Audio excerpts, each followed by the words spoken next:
I've told you that everything you do is good. Everything you want to do is right. And it's time that I impose some rules for you. So, Kyle, I'm telling you, you need to work on your management. It's not a suggestion. It's not, no, it's not a suggestion. I'm going to tell you how you're going to work on your management. All right. This is what I want you to do.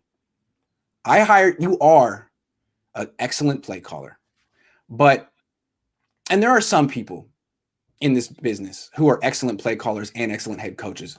Andy Reid. But Andy Reid has a lot more experience than you. And you haven't demonstrated that you're both an excellent head coach and an excellent play caller. So here's what I want you to do. I want you to delegate the play calling duties. I want you to let Mike McDaniel call the plays this year. I don't want you calling the plays, Kyle. I know you think that you're the best play caller of all time. I didn't hire you to do that. I didn't hire you to do that. I hired you to be the head coach. I want you to take accountability for these 2 infractions. I want you to pay the whole $150,000, not because I'm cheap, but because I want you to take accountability as a token of your leadership. Pay for it. I didn't make the mistake. You did. That's cold, Jed. That's cold. I want Mike McDaniel calling the plays this year. I want him to be the play caller. But what if I just script out all the plays, but then I let Mike call them, say the words of what the play is. Like I'll script the whole game and then I'll hand that script to Mike and he can call those plays. His voice will be calling. I'll be designing the plays and saying when they go, but it'll be him over the microphone. Would that work? Cool? We could have had this negotiation if you had just had 1 violation in the spring, but since you had 2 and you clearly can't handle the details of being a head coach while handling the details of being a play caller, you got to pick one. And you know what? I'm picking for you because I hired you to do a specific job, head coach.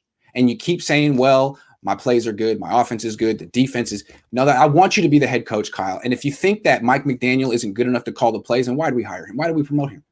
He's been with you every year step of the way. Is he not ready? Yeah, because he's cool. He's my boy. So can you handle this, Kyle? Or are you going to prove to me that you can do both? Because this is year 5, and I don't see an improvement in terms of your management skills, in terms of your head coaching. I mean, now we're having issues in spring practices.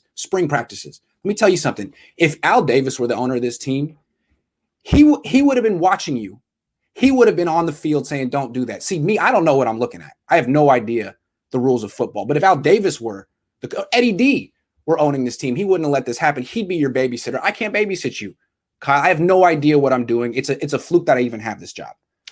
I mean, I would say Eddie would have let my dad get away. He would have paid the fine. He would have said, Mike, it's cool. Keep doing what you're doing because you're winning. And that's all that matters, winning with class. And that's what I'm all about, winning with class. And I mean, it's consistent. That's what I'm doing.